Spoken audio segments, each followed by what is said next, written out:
Et salut à tous, ça y est, je suis de retour en France. Ça fait plus de 4 mois que j'ai pas bricolé, donc je suis super content de m'y remettre et de vous retrouver. D'autant plus que cette vidéo va être plutôt pas mal, j'ai trouvé selon moi la meilleure technique pour tricher en cours grâce à cette règle et cette gomme. Avant que la vidéo ne commence, je me dois quand même de vous dire que je fabrique cette règle et cette gomme uniquement pour le défi technique que ça représente. Donc je vous engage pas du tout à tricher en cours, au contraire, apprenez vos cours, ça vous servira pour plus tard. Même si avec cette technique c'est totalement impossible de se faire prendre, je l'utiliserai jamais. Mais alors vous allez me dire, qu'est-ce qu'ont de spécial cette règle et cette gomme? Bah c'est ce qu'on va voir.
Avant que la vidéo ne commence, un grand merci à ceux qui like mes vidéos, ça m'encourage énormément. Ceux qui me suivent sur Instagram savaient un petit peu ce que j'allais fabriquer. D'ailleurs si vous me suivez pas, allez-y, il y a des photos de ouf. Bon c'est pas vrai mais allez-y. Bon vous l'aurez compris, aujourd'hui on va fabriquer une règle qui va nous permettre de naviguer sur internet dans un éventuel examen. Le principe c'est d'utiliser un vieil iPhone, donc là c'est un iPhone 5C. Ensuite de le vider, parce que oui il est complètement vide, de récupérer uniquement les composants qui sont indispensables pour naviguer sur internet et tout le reste de l'enlever. Le truc c'est qu'un iPhone 5C ça fait à peu près 9 mm d'épaisseur, donc pour mettre tout ça dans une règle, c'est pas très discret. Du coup il va falloir séparer les composants en deux et l'aplatir pour que ça rentre dans une règle. Pour que ce soit bien discret, la règle que j'ai fabriquée elle fait moins de 5 mm. Ce serait pas très discret si on conservait les boutons de l'iPhone parce que n'importe qui pourrait utiliser cette règle, y compris le prof s'il vous grille. C'est là qu'intervient cette petite gomme qui est assez spéciale. En fait elle a un aimant à l'intérieur. On va donc remplacer le bouton Home et le bouton Power de l'iPhone par des interrupteurs qui sont activés par un aimant. Bon allez on va faire tout ça et on commence par démonter l'iPhone et en particulier l'écran qui est complètement explosé. Du coup la première étape, je vais pas vous le cacher, c'est assez compliqué à faire. Il faut séparer la vitre cassée de l'écran. Donc pour la décoller on utilise un sèche-cheveux, comme ça va chauffer un peu la colle et après on pourra délicatement enlever les morceaux de verre.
Une fois qu'on a enlevé tous les bouts de verre, le mieux c'est de gratter un peu la colle et de passer de l'acétone pour bien la décoller. Du coup on a un iPhone qui est comme neuf, il n'y a juste pas la petite vitre par dessus. Et bien sûr on vérifie qu'il soit complètement fonctionnel avant de pouvoir le démonter.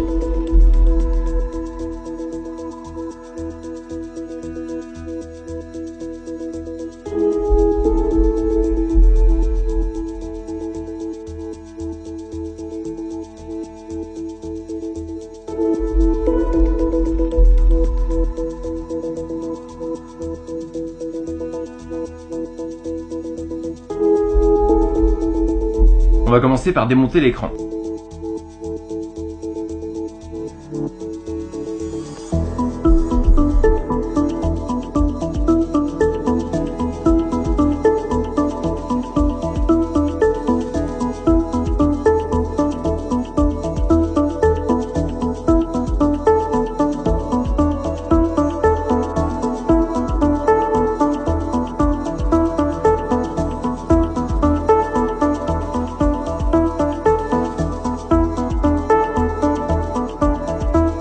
va passer un petit coup de sèche-cheveux à l'arrière de l'iPhone pour décoller la batterie.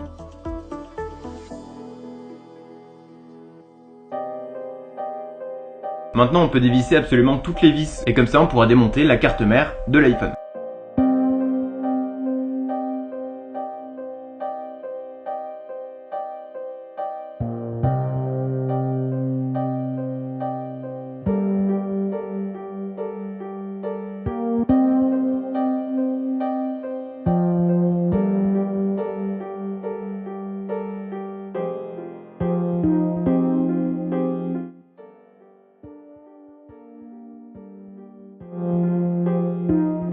Encore une fois, c'est bien de vérifier si l'iPhone fonctionne toujours. C'est d'ailleurs assez marrant de l'utiliser sans sa coque.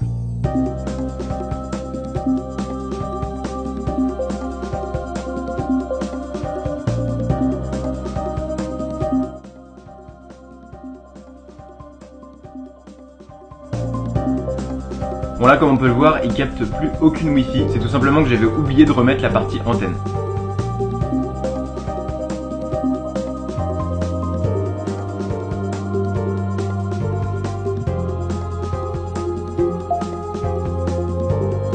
Là on peut découper de la carte mère les dernières parties qui nous intéressent pas, donc à savoir les boutons de volume, le flash de l'appareil photo et puis la prise jack.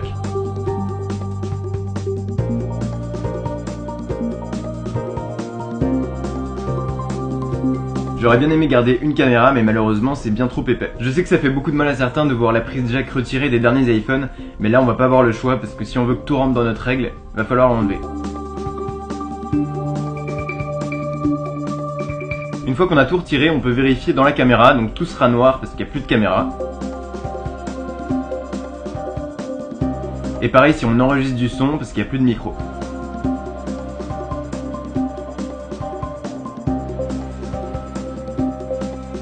Donc voilà en gros tout ce qu'on a retiré de l'iPhone.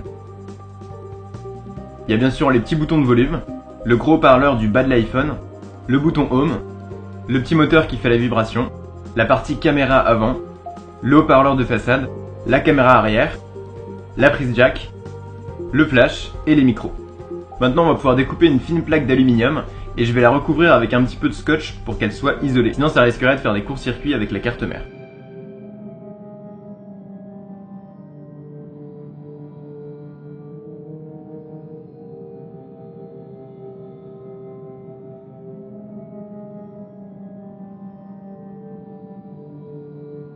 J'ai aussi découpé un morceau de plexiglas pour faire l'avant. Et au début ce que je voulais faire c'était de mettre un filtre sans teint. Donc je vous mettrai le lien dans la description, je l'ai acheté sur Amazon. C'est un filtre qui fait qu'on va voir si y a de la lumière derrière, mais quand c'est éteint ça va faire un miroir. Le seul problème c'est que je me suis rendu compte après que ça faisait bugger le tactile, donc je pense qu'il doit être plus ou moins conducteur.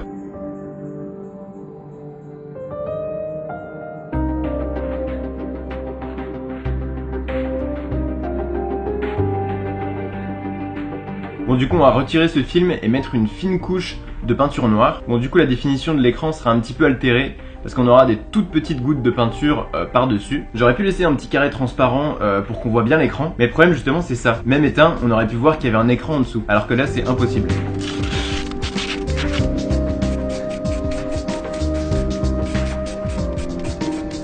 On va maintenant passer à des soudures très fines, le bouton Home et le bouton Power, que je vais remplacer par des interrupteurs magnétiques. Pour ça je vais utiliser de la pâte à souder, donc c'est vraiment indispensable. Et ça marche super bien ce truc, c'est vraiment ouf. Donc je mets le lien dans la description si vous connaissez pas. En fait c'est tout simplement une pâte qui a des petites billes d'étain à l'intérieur. Comme ça vous mettez directement votre fer à souder et ça se transforme en soudure.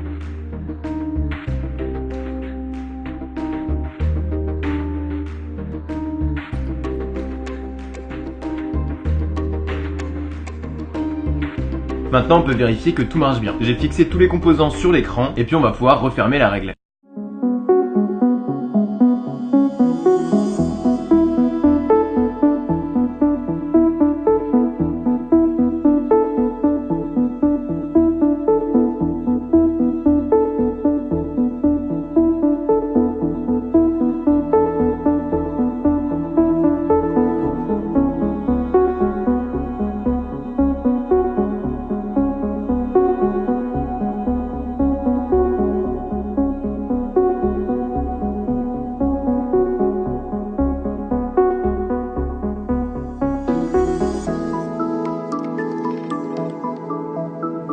Maintenant passons à la gomme. J'ai tout simplement découpé un petit morceau de la gomme avec une lame de cutter. Ensuite j'ai percé un trou et j'y ai inséré des tout petits aimants néodyme, donc assez puissants. On n'a plus qu'à recoller tout ça et la gomme est comme neuve.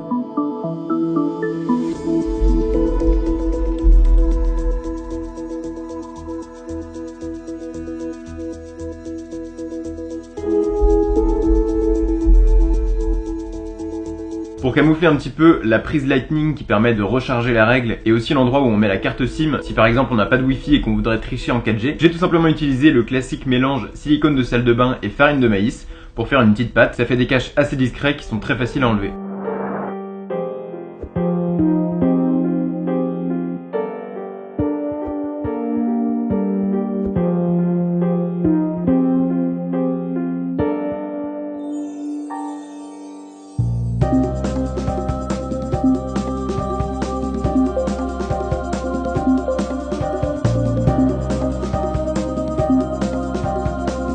Voilà, la règle est terminée, elle est super fine, on n'a vraiment pas l'impression qu'il y a quelque chose à l'intérieur. Et c'est super facile d'aller sur internet pour aller chercher des réponses, ou encore mieux pour aller voir les vidéos d'Ajax.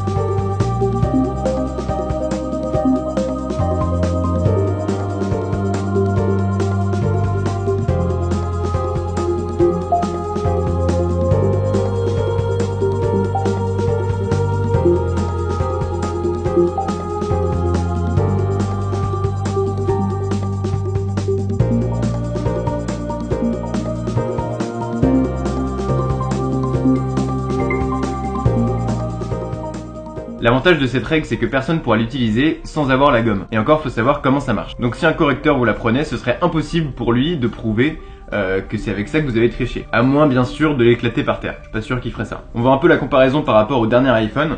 Bon là j'ai une coque, mais quand même c'est bien plus fin. Oui, la coque serrée no shield. Merci Jojol pour ton petit code promo. Voilà, j'espère que cette vidéo vous aura plu. Moi j'ai pris beaucoup de plaisir à la faire. Dites-moi ce que vous en avez pensé. Dites-moi aussi si vous avez déjà triché et comment. Ça m'intéresse de savoir, même si c'est pas bien de tricher, on est d'accord. Merci à tous ceux qui mettent des likes et des commentaires. Et puis sinon on se retrouve très bientôt pour une prochaine vidéo. Allez, salut!